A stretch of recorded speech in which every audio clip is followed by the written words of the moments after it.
Good afternoon, everybody. Welcome to the first webinar for grades 6 to 12 teachers in our 2021-2022 series entitled Building Student Visual Literacy for a Diverse Image-Saturated World. I'm Rebecca Edwards, and I'll be your host today. We're really excited to start off today's webinar by talking about visual literacy. We're going to focus on the question of how to read an image. And as the year progresses through our webinar series, we hope you'll join us for continuing discussions of this topic of visual literacy, where we'll be looking at the ways that dialogue, research, and student self-expression can contribute to their understanding of visual literacy and their skills. Today, we're going to be focusing on several works of art, using them to practice visual literacy in the classroom, ways that you can use it, ways that you can connect it to the collection or to your curriculum. And we'll be focusing on works of art in the Getty Museum's collection specifically, largely because we're the Getty Museum and that's the collection that we have ready access to.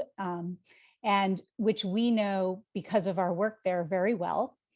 We hope, however, that you'll take these images just as an inspiration and that you'll go to museums all around the country, around the world, in your local communities, and look for other images that you can use to connect with whatever it is that you're teaching, and use the same sorts of processes that we're going to introduce today, but with all kinds of images from different cultures and from different times. So why are we talking about visual literacy today? So I found it's useful just because we throw that term around a lot in the art museum world. I thought it would be helpful for myself and for some of you to remind ourselves, what do we mean when we're talking about that?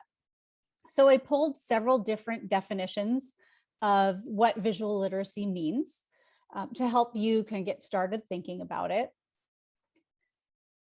A very simple way of thinking about it would be to say that it's the strategies and skills that you need to make sense of visual images. Another way would be to think about it as a way of communicating with others by using images. But also, I think it's important to think about it as a skill set that we use to read images, to make images, and to think about things in terms of images. So why is it worthwhile to use images in your classroom? Well, you wouldn't be here if you didn't already buy into that notion. But let me highlight for you some of the things that I think are really useful about it. So among other things, images are another way of gathering information that's different from text. And for some students, those students who may not have English as a first language, those students who may have special needs or have challenges with reading, using images as a way to communicate information can help some students to succeed when in other circumstances it may be more challenging for them. Trying to figure out what images mean supports a critical thinking process that's really useful for learners to experience and build on. It helps to expand thinking. Images, another wonderful thing about images, if you're primarily an English speaker or a speaker of a single language, images allow you to communicate with people who speak all kinds of languages. So you're able to learn perspectives that are communicated by people who you might not be able to communicate with using language alone. The other thing is that images really connect with everything that we're doing across the curriculum. So you can almost always find an image that can help you to build on an idea. So the other thing I was thinking about when I was putting together this presentation is about how words work in our minds. So if you think about it, when somebody describes something with words, you have to already have a picture in your mind. It's hard to imagine it without having seen something like it. Images, in contrast, allow us to see things directly. So last but not least, I like to point out that visual literacy is a skill, just like any other kind of literacy. It's not something that people are born with. It's something that we need to practice. And so giving students an opportunity to practice engaging with images helps them to build that set of skills. So let's overview what we're hoping to do today. So first off, I wanted to talk a little bit about why we're talking about visual literacy, and hopefully I've made it sound like a useful thing for you to do today. What we'll be doing for the remainder of the webinar is we'll be talking about a blueprint that we came up with for how to kind of build out a visual literacy process when you introduce images in your classroom. And it's not the only way to do it. We were trying to come up with a framework that captured the big ideas and the big processes. We expect that you may begin with this framework, and then as you start to use it, tweak it and modify it to make it your own. So we'll start by sharing that framework with you and then applying it with an actual image to think about what does it mean to use this framework with an image. The remainder of the webinar we'll use to talk about different ways that images can be connected to curriculum and how you can use these visual literacy exercises to explore those images and connect with the curriculum. We do tie in to standards between grades 6 through 12, since that's the focus area of this webinar, and we've focused on ELA and social sciences. But we've picked subject areas, whether you're in a school, a public school or American school where you need to follow standards, or if you're in a school where you don't have to follow the standards, we've picked subject matter that we think has a broad value and which also demonstrates ways that you can use images so that you could, even if you didn't use the exact images we're sharing, you'd be able to think about how to use another image in the same way for whatever curriculum you're covering in your classroom at a particular moment. And our images tend to focus on Western and American subject matter, which is largely because of the fact that the Getty collection is most rich in those areas. We hope that you can find ways to incorporate other types of art in your classroom by going to other museum websites that have more encyclopedic collections than ours, and pulling from other times and places than the art that we're able to share with you today. So with that, I'd like to also share, introduce to you our other speaker, Darcy Beeman Black. She works with me as an associate education specialist in the education department at the Getty. And she'll be getting us started with thinking about this model of how do you read an image. Thank you, Rebecca. So now that Rebecca has kicked us off with why visual literacy is so important, I'm going to go into that blueprint that Rebecca was talking about and share steps on how to read an image. So this is that blueprint that Rebecca was talking about, and we created it to help guide you through the process of how to read an image. As Rebecca said, there are many models out there, but this is one that we created. I do encourage you to check out other models that might be out there if you are interested. So let's start with step one. This is where we take inventory of all of the elements we see in an image. On the top left, we have a list of ways you can achieve this step. You will see that you will see these approaches come up throughout our webinar today. And on the right side, we've included a list of visual elements that you might see in an image.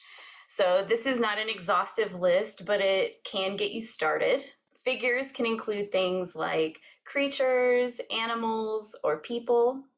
Formal elements include things like line, shape, color, perspective, We did not include all of the formal elements in this blueprint, but the Getty website does have a breadth of information explaining all of them. Symbols can also include things like hearts or logos, but you can also include hand signals like peace signs. And then we also have setting and objects. So that's also something that you would want to take inventory of as you're reading an image. And then the yellow portion, step 2. The goal in step 2 is to identify a story by analyzing the visual elements identified in step 1. So the list of ways to do this includes considering the intent of the creator. Are you looking at a documentary photograph, or are you looking at a fictional painting? The intent of the creator can help you find the story. This is also where you can determine the relationships between the elements that you've identified in step 1. So if there are figures holding things, like what are they holding? Why might certain objects be placed together?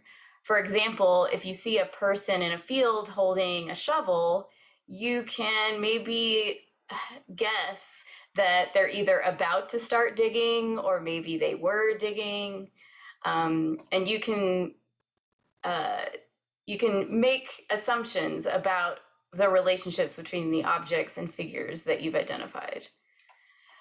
This is also where you can examine meaningful clues. Is there anything that pops out that may give you more insight into what the story is? And finally, you can determine the context and history of an image to identify the story. So what else was going on in history when this image was created?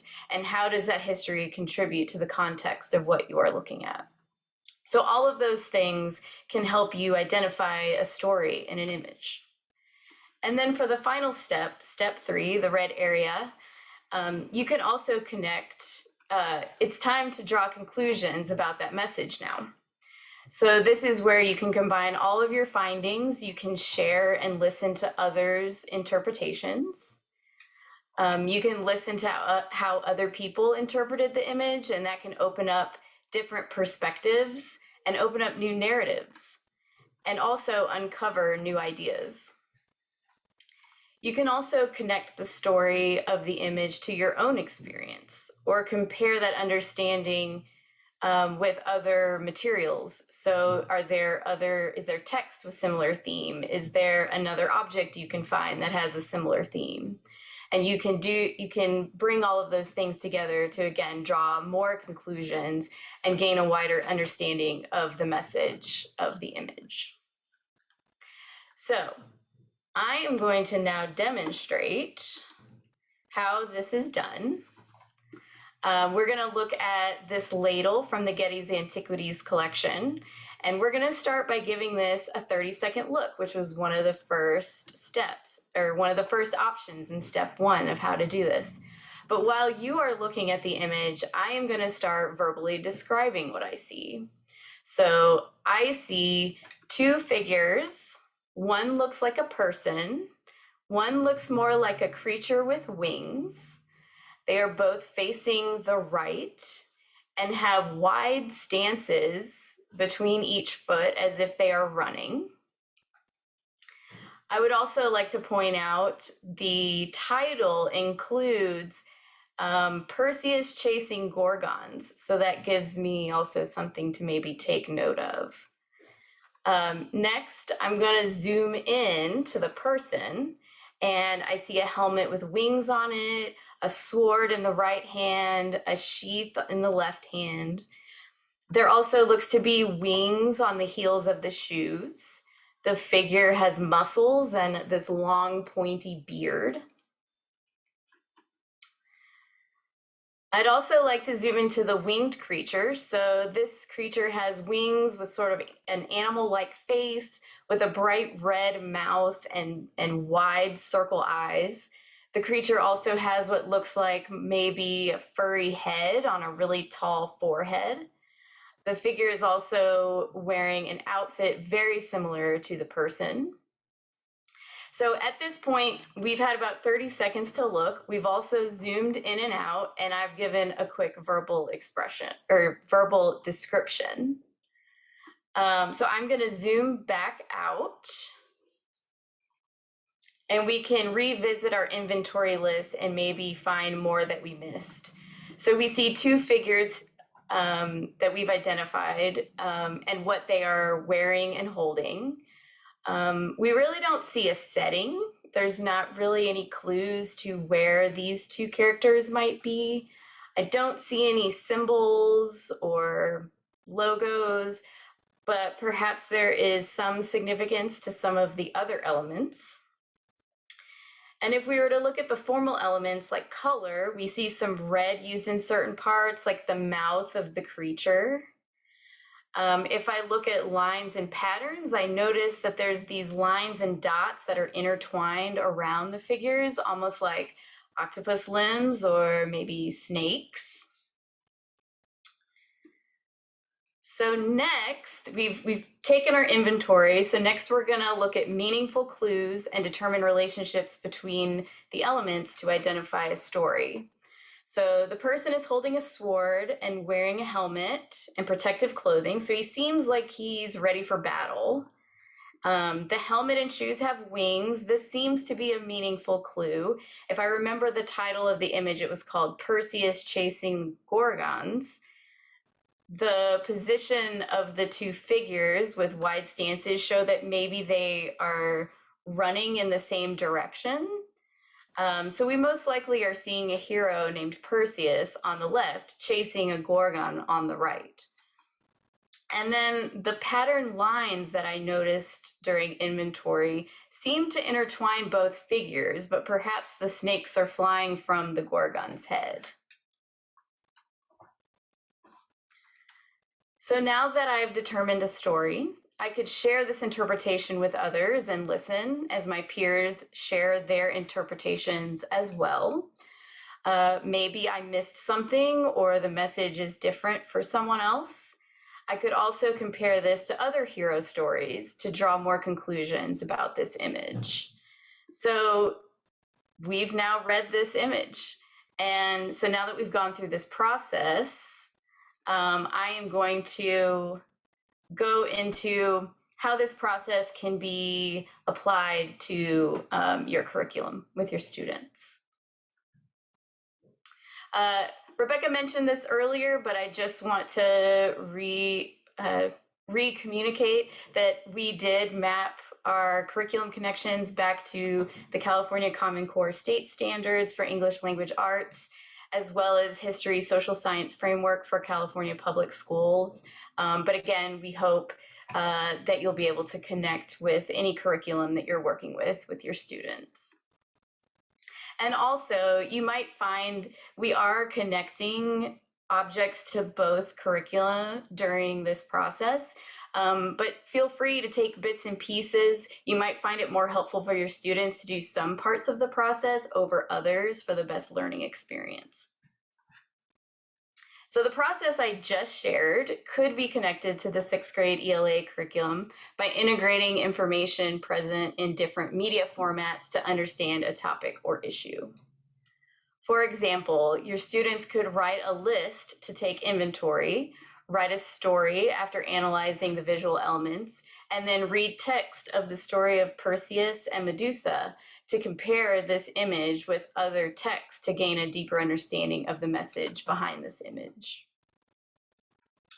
So we're going to continue with the story of Perseus and Medusa with English language arts for grades 9 and 10 by comparing two artistic mediums. So we're going to introduce a second image of the same subject. And this comparison will also connect to 6th grade social science by looking at Greek mythology and how it continues to permeate in storytelling throughout history. For this set, we will do an inventory comparison, fill in the blanks, and compare stories. For step 1, you will take inventory of both of these images. We did the ladle already. But you could also do the same thing with this painting of Perseus confronting Phineas with the head of Medusa. You can use a graphic organizer to compare elements in each image. So I have filled this one out. I'm not going to go through all of it because I hope that you will do this with your students. But I basically just kept going until I felt that I had covered everything that I saw in each image. And then for the next step, I identified similarities and differences. So I highlighted similarities in red and I circled the differences. The most obvious differences were the severed head in the painting, and there were shields in that one too, as far as objects. And that sort of helped me, just like I talked about, if someone's holding a shovel in a field, this also told me perhaps a beginning and an end, or that there was time in between, and that this is most likely the same character in both, or the same hero in both stories, because they are wearing similar attire. So then for the next step, your students could write a story describing what happened between the two scenes. So the severed head in the painting is that of the Gorgon from the ladle, and we have determined that both images depict Perseus and Medusa at different points of the story. And then for step 3, students can compare it to even more materials. They can read the story of Perseus and Medusa, or even connect it to contemporary stories like Percy Jackson, to gain a better perspective on this hero story. So with that, I'm going to hand it back over to Rebecca, and she is going to share some more with you. So now we'll switch gears and look at a different object, taking us out of antiquity and into more not contemporary, but more recent times, though not so recent, by taking a look at a French tapestry that's part of a series of tapestries, all depicting the exchanges that took place between Jesuit missionaries who had traveled to China and the emperor and the emperor's retinue in China. So we chose this particular object to look at in thinking about standards for ELA and social sciences. One for ELA is thinking about how taking multiple sources of information presented in different ways can come together to help you think about a topic or answer a question. And similarly,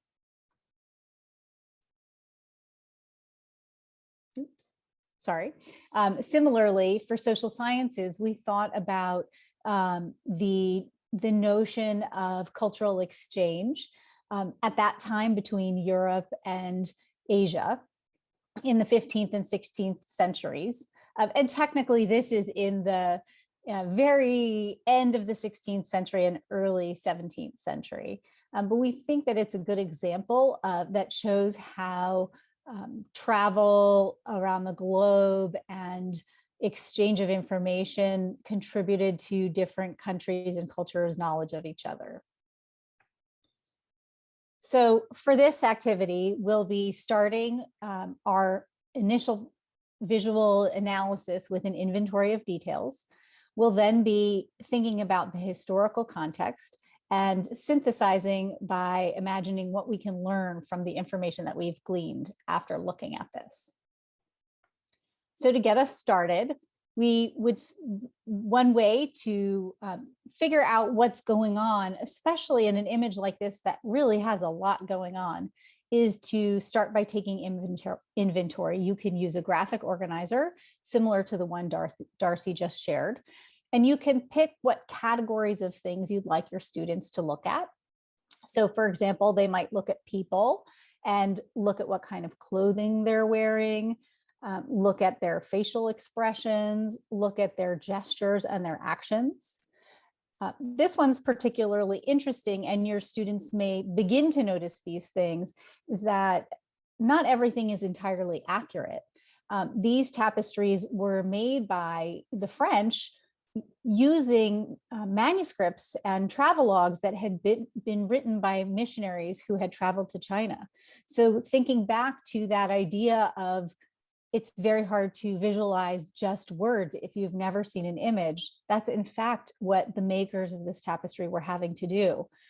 So oftentimes there were flora and fauna or details about clothing, and they were having to use the words to imagine how to draw them. Similarly, the objects in this tapestry are important in that they show, the tapestry shows us several important tools of astronomy that were being developed around this time and shared around the world. And there's an opportunity for a research project to explore those a little bit more. So here's an example of a graphic organizer you can use. You can customize it to your needs. So one of the things I like to talk about when we look at images is how important is it to know about the image and the art history of the image when you introduce it to your class.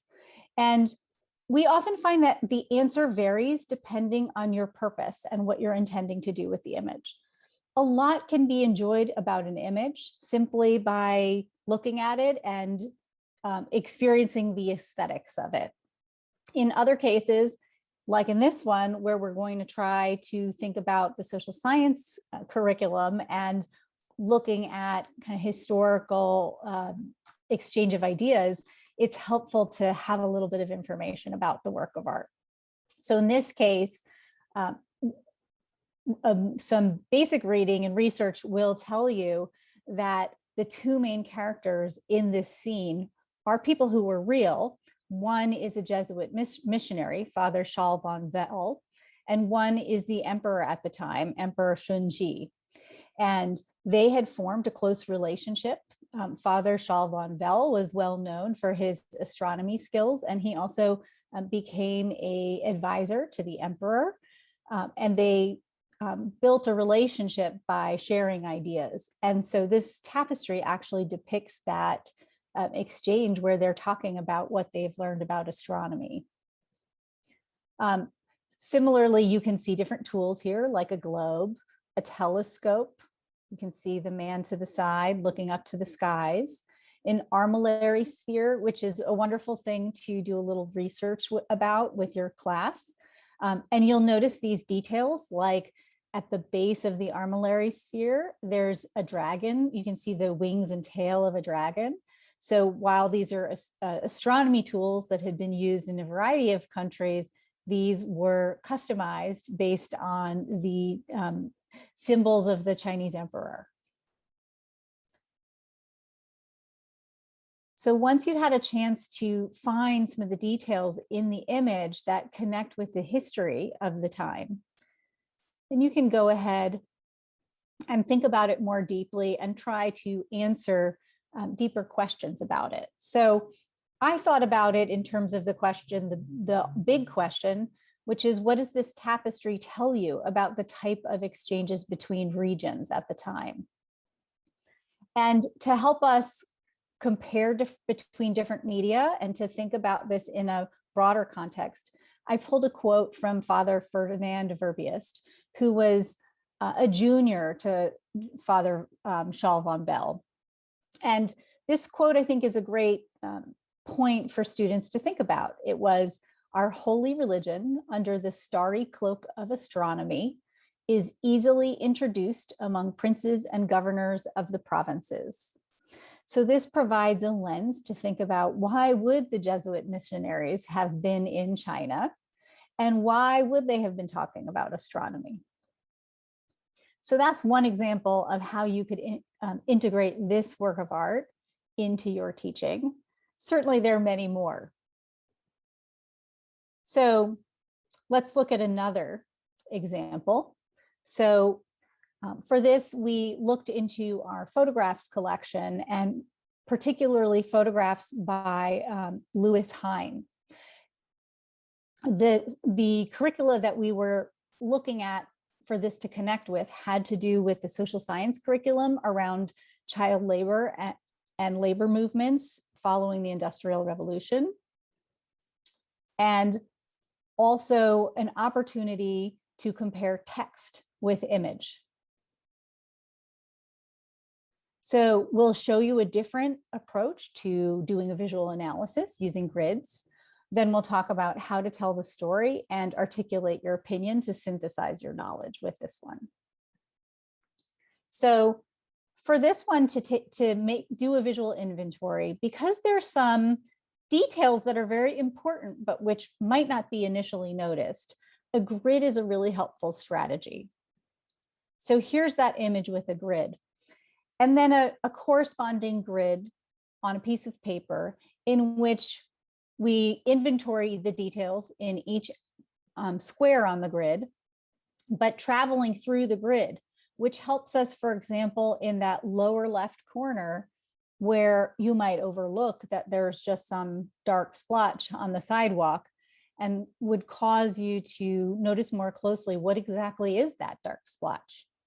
It's not just a dark splotch. It's not water that just spilled and dripped down the sidewalk. It's actually the photographer himself, in his shadow inserted into the photograph. So I used this grid and filled in all of the details that I could find. And this is a great exercise for students to do as they start diving into an image.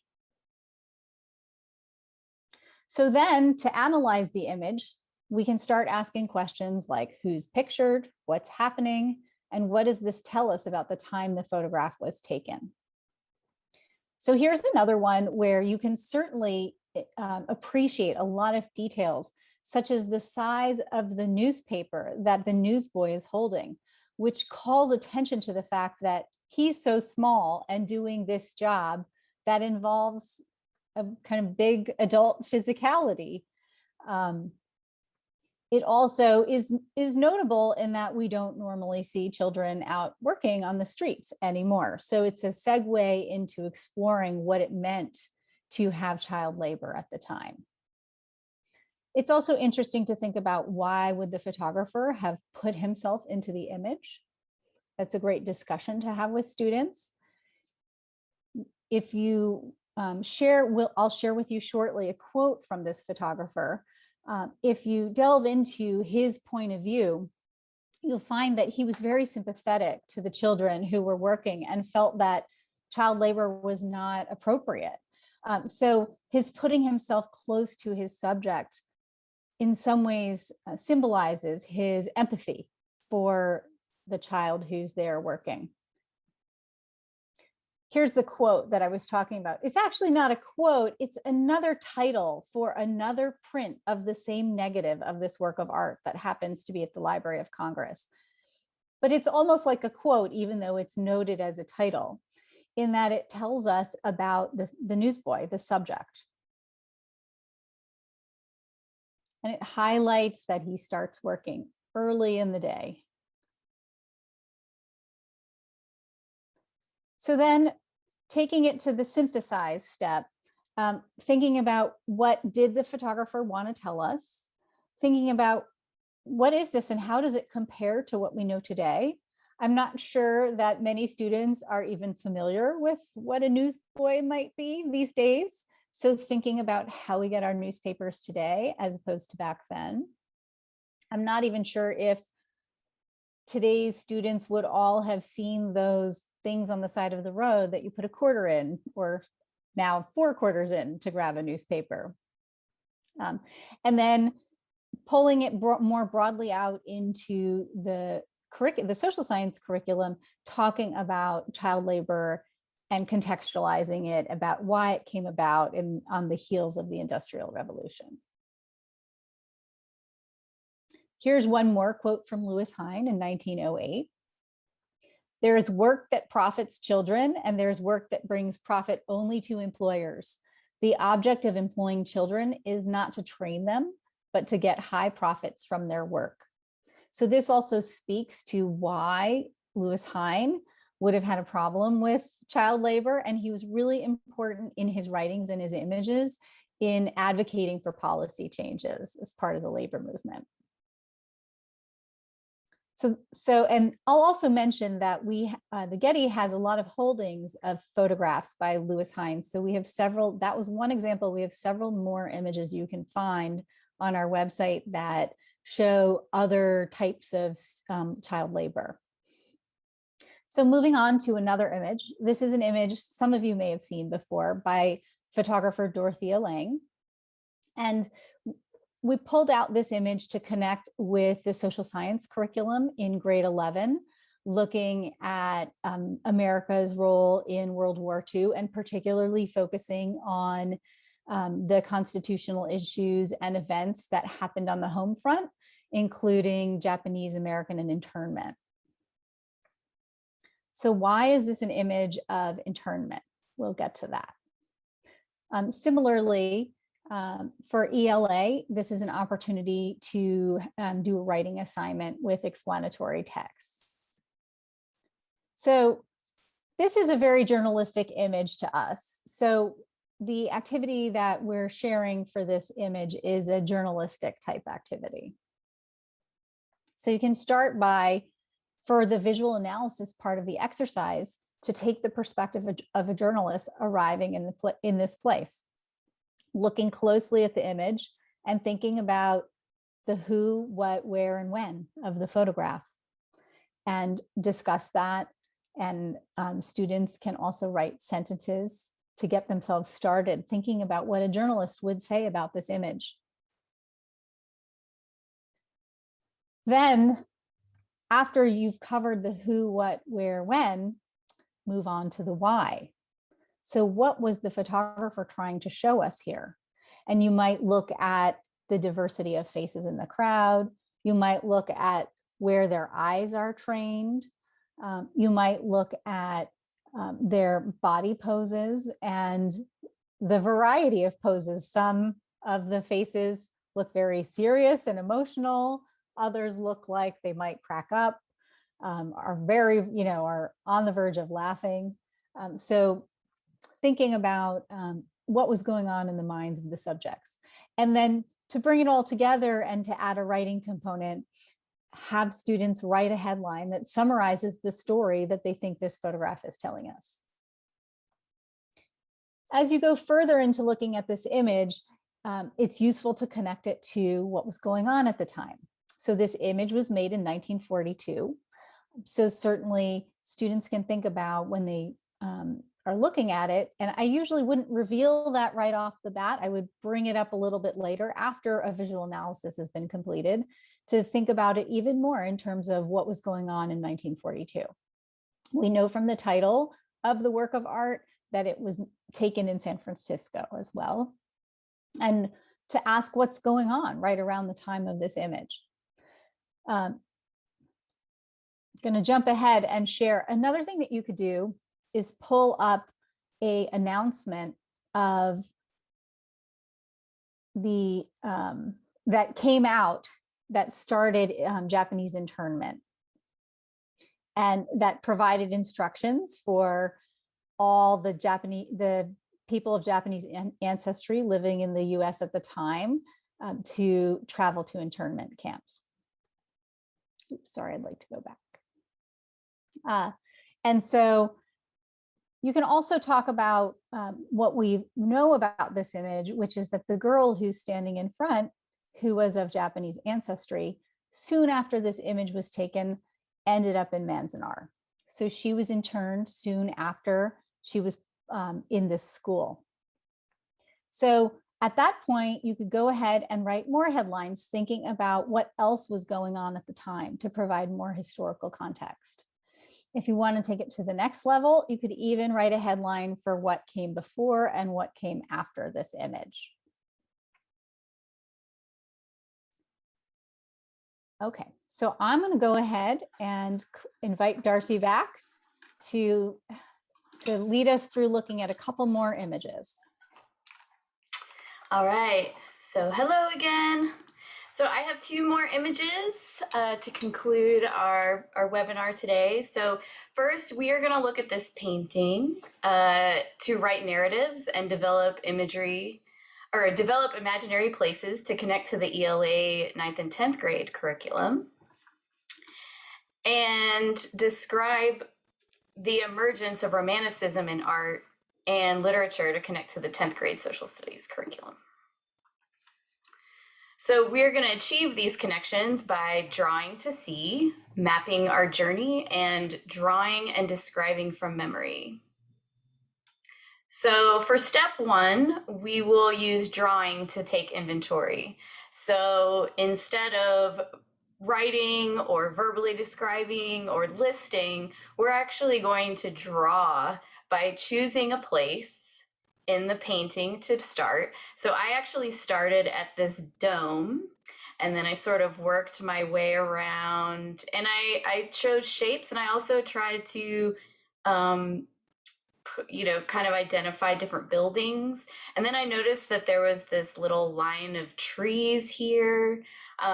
So your students wouldn't have to draw on top of the painting. They could just observe and draw, and they wouldn't even need to worry about space. It's really about just drawing, using your hand to draw the objects and lines and shapes that you see, and then notating what you're looking at while you go.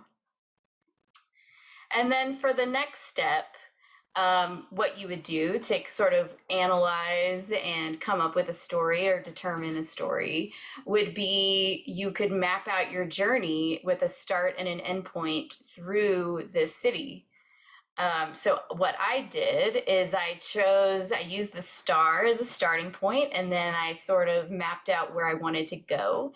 And I decided that I wanted to go down the hill, through this little meadow, through the people, and then through that line of trees that I was mentioning earlier until I ended up kind of in the middle of all those buildings.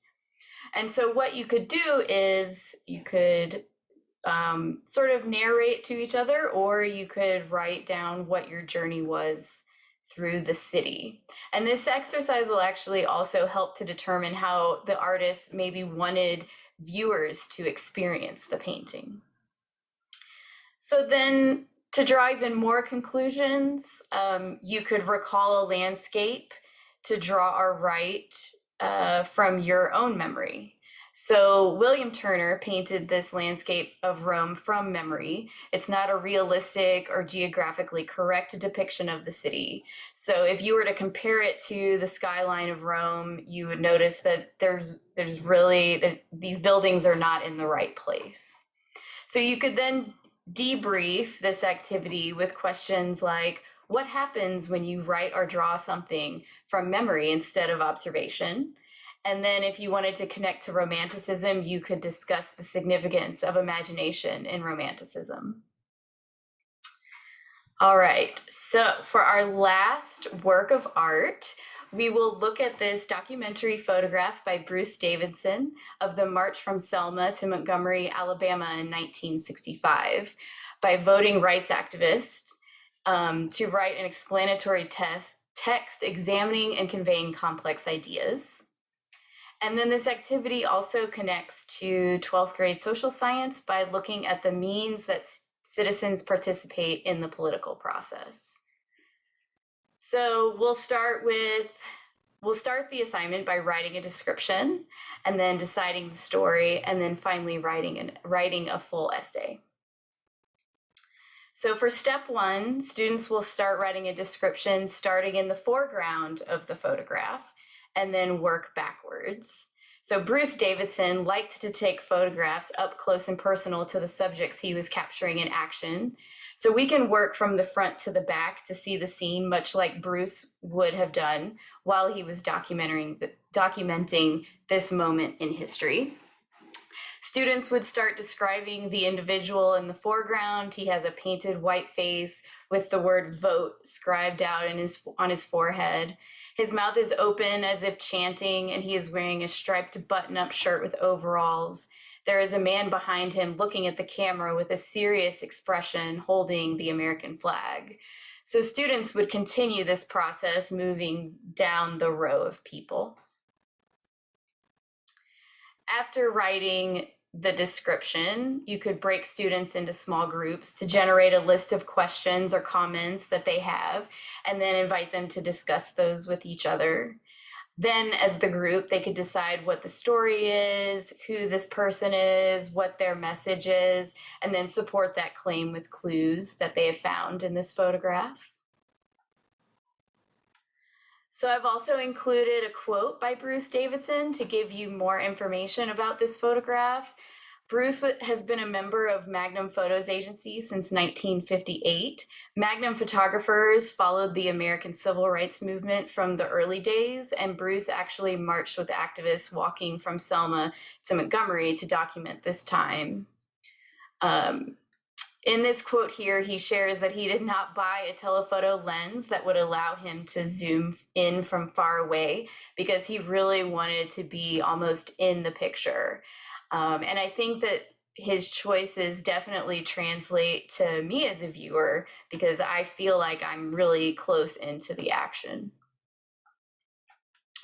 And then for the final steps, students will synthesize all of that information from the last two steps to write an essay describing the responsibilities on citizens in a democracy, of citizens in a democracy, including examples from this photograph and outside sources that support that claim.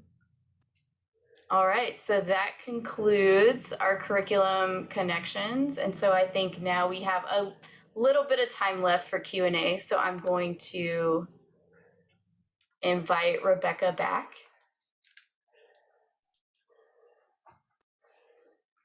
Hi. So we have one wonderful question that I would love to build on. I'm so glad we got this question.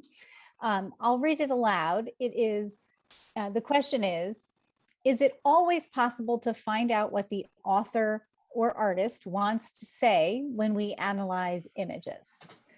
And that's a wonderful question because what we're sharing with you today, in some cases, having some historical information about the image is really helpful in connecting it with your curriculum.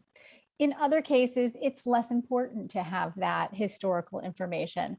For example, we did not talk much about the historical elements of the object from Greek antiquity. We didn't talk much about what it was made or when it was made. We were able to just focus on the story and get a lot out of that experience. And when we teach in our museum galleries as well, we often find a balance between how much information we share, how much we know, how much we share, and how much we invite participants and students to just use their own knowledge to interpret the image in their own, focusing on what they can see. So in some cases, there's more information than others available, depending on what image you're using. A lot of museum websites provide information about the objects in their collections. But even at the Getty Museum, each object that we have in our collection has a different amount of information associated with it. We have some images that there's very little knowledge about. We don't even know who made them. And in other cases, there's a tremendous amount of research and knowledge about them. Some of it depends on how the object has traveled through history, what kinds of records were kept as it traveled from owner to owner. So there's not always one solution. And sometimes in our webinars, we pick images to use that we don't know as much about. And in other cases, we pick images that we know a lot about. And the photograph that we just looked at with Darcy by Davidson is a great example where it's possible to know a lot because the artist is still living. But not all artists share equal amounts of information about their intentions. That's another thing, is artists have different philosophies. Some want it to be known what their intention is, and others want the experience of the art to be the viewer's experience and not the creator's experience. So it actually gets into a very philosophical question too, this notion of what is there to know and what does the maker want us to know. Do you have anything you'd like to add to that, Darcy? No, I mean, I would say, reading an image can be done without knowing what the intention of the creator was or the artist was. And there's a lot to be analyzed outside of what the artist was thinking while they were creating that still can be beneficial and helpful in sort of making your skills better when it comes to reading images. And something that Rebecca has said before that I also want to echo is she's mentioned how, you know, if you read a description about what a painting is or what the artist intended, it can actually not, it takes away from this process of reading an image because you have information that maybe closes you off to noticing something else or will stop that process of, you know, sort of taking things away and adding things in this like reasoning process that happens. All right. So thank you so much for that question. We're just about out of time, so I'd like to go ahead and share with you a couple closing details.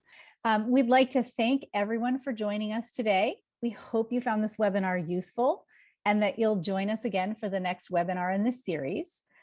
This year, we've divided up webinars and made them slightly different depending on whether they're for teachers who teach grades K through 5 or teachers who teach grades 6 through 12. So while we do have an upcoming webinar in December for grades K through 5, our next webinar for grades K through 12 teachers is coming up on January 26th.